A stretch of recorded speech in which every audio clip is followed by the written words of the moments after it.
Great. So we're here in the beautiful city of Chiang Mai in Thailand at the Roots Asia conference, and I'm joined here by Stephen King, who is Chief Commercial Officer of Cambodia Airports. So Stephen, thank you so much for joining me today. It's nice to be here. Good to see you. So my first question for you are, how are things actually going with your airport's recovery? Are you back to full service yet? Cambodia is a really rich market with lots of three different airports. But if I sort of focus on Phnom Penh, which is the capital city, of our non-China traffic, we're actually comfortably over 75%, and many markets have recovered over 100% of 2019 level. Obviously, China. Obviously, there's a close relationship between China and Cambodia, and with China really opening with minimal restrictions from only just over a month ago. That's still ramping back up, but the early signs are really positive. So the trickle has begun before the huge influx that you're expecting maybe in a few months' time? We're really gearing up and spending a lot of time with our operations team to make sure that we're ready to welcome passengers. Cambodian government are really keen to make sure that Cambodia is as welcoming as possible to Chinese travellers. So there's lots of initiatives going on all across the industry, really. And how do you cater for these Chinese travellers? Do you have a lot of Chinese signage, for example? I know a lot of airports who are specifically targeting that kind of market. They make a great effort in that respect.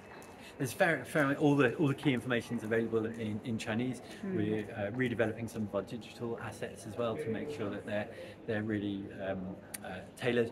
And also the experience within the airport. So we make sure that we've got the right products that our passengers will want to buy.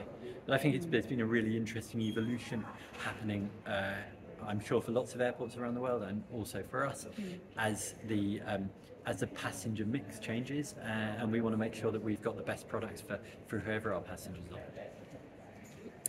Now, Cambodia is really on the map in terms of destinations. I mean, I've been there myself when I was backpacking. I visited the famous Angkor Wat temple. In terms of your passenger demographic and your mix of business to leisure, what does that look like for your airports? And does the general population tend to travel that much, or is it mostly tourists? Well, there's lots in that question.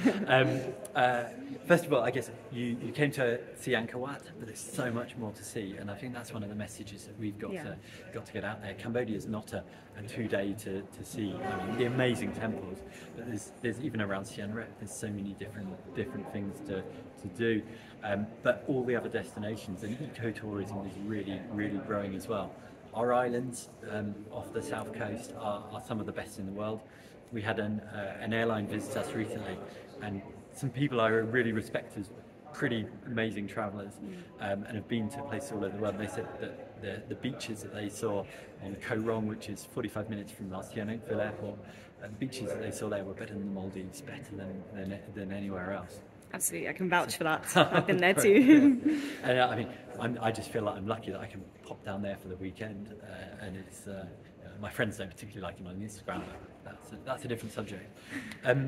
Going back to the passenger type, I guess in 2022, 25% of the passengers were coming in on business visas.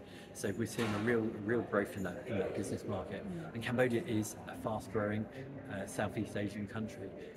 I think it's a great mix of business and leisure, and often people are combining both of those. Cambodians are also all over the world, and there's a big VFR and diaspora, and people are coming in and out. With a high growth country, getting more and more people are getting wealthy, and that means the middle class is growing, so more and more outbound tourism as well, and outbound business too. Cambodia's government has really been working hard on relationships all across the world, and then we have the whole sort of NGO development embassy sector too. So there's a lot of different types of business. And in terms of your retail and food and beverage offering, then, so they're mostly geared towards the leisure traveller, but maybe with a bit of more businessy type outlets. Is that how you would describe it? We've really used the COVID time and the period just after, which is still ongoing now, to adjust our F&B offering, to adjust our outlets offering, and make sure that we've got services and experiences that will work for all of our passengers. So I mean, there's new coffee shops opening, new bars, new restaurants, and refurbishing the ones that are there. So to make sure that it's a really nice experience that passengers will want to spend time in the airport. We're lucky. Phnom Penh's not a huge airport, sort of as our footprint, so it means you can get from any point to any point in under 5 minutes.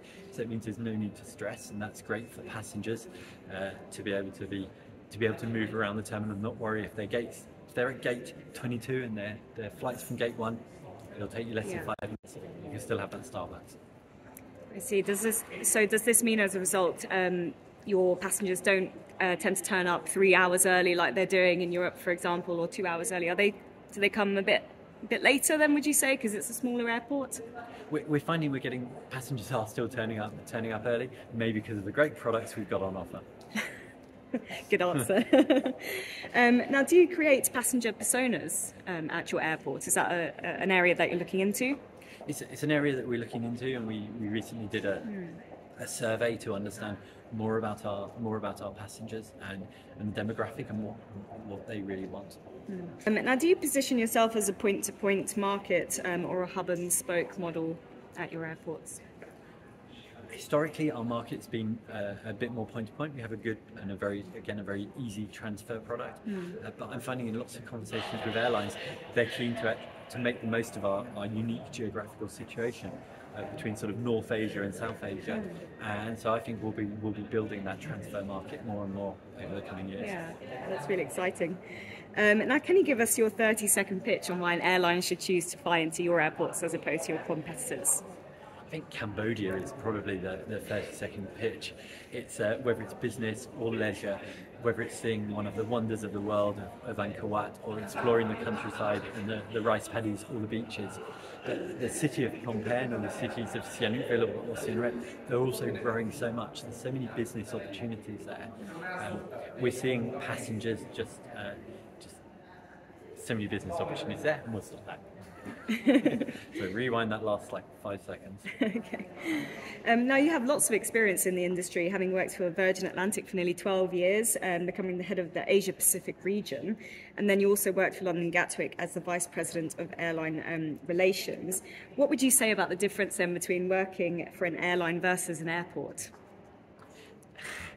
I think about it quite a lot, and I speak to old colleagues from airlines quite a lot. One of the great things about an event like this is that you bump into all those colleagues, and there's quite a few of us who have stepped from the airline side to the airport side. Come over to the dark side.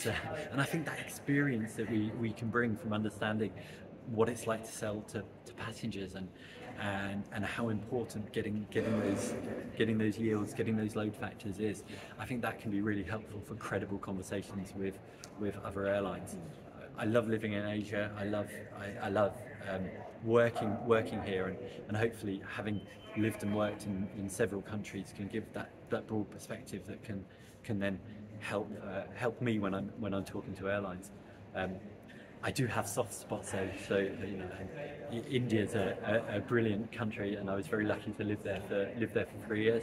We're missing a connection between Cambodia and India, so two of my favourite places, so we'll have to make sure that happens. So that's on your personal agenda then, you would say? Mainly for personal reasons. Yes, it's on my personal agenda.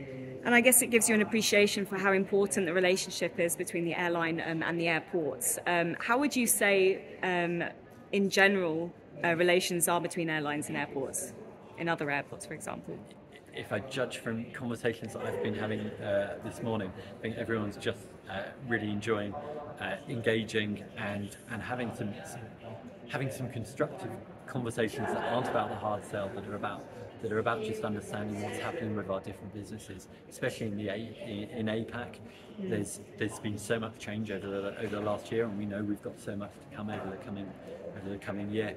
I think a big part of it is understanding each other's perspectives, so that we can hopefully answer the challenges and come out with a good outcome. And would you say they've improved since the pandemic?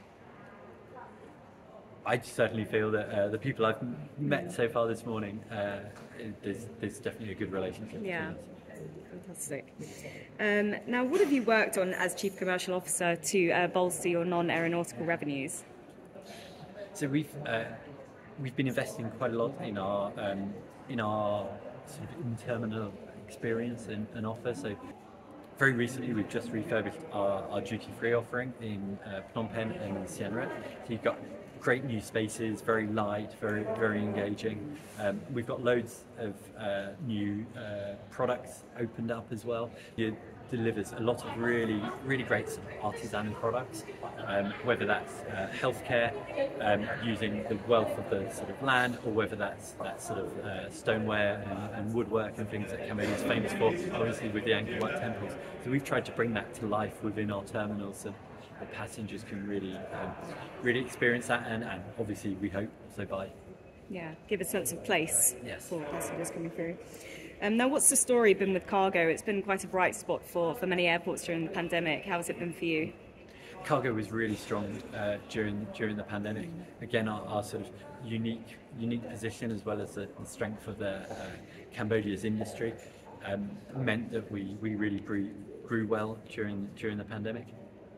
In this world beyond, as some of the wide bodies have gone back to operating as passenger flights rather than as just for cargo, we've had a small dip. There's also been some of the challenges in Europe and in the West have led to a small dip, but I'm here, and generally I'm having some good conversations about cargo and about the opportunity. Will there be cargo people at this conference as well? Some of the conversations that we're having are with specific cargo people, but lots of them are with the network teams who are talking about cargo, and they're interested in the contribution cargo can make to the revenue. Now, what's next for your market growth? Are there any particular markets that you've got your eye on? I mean, you mentioned India earlier, didn't you? But are there any others? Cambodia is well connected to many markets around the region. Indonesia, Australia and India are probably the biggest markets where there's no direct connection, where there are tens or even hundreds of thousands of passengers travelling between every year. So I've no doubt very soon we'll be seeing those connections, and really seeing a stimulation coming from that. We've historically, when new routes have opened in some of these stronger markets, we've seen 200% growth in passengers. So we're confident they can be a success. Wow, watch this space then. Finally, my question for you is, what's keeping you awake at night? Generally jet lag, because we're trying to, now it's really easy for us to tour travel. We're trying to get out, get to see customers, and get to understand what's happening. So yeah, I'm flying far and wide. Yeah, jet lag is one of the downsides to that. Stephen, that was my final question. Thank you very much. Thank you.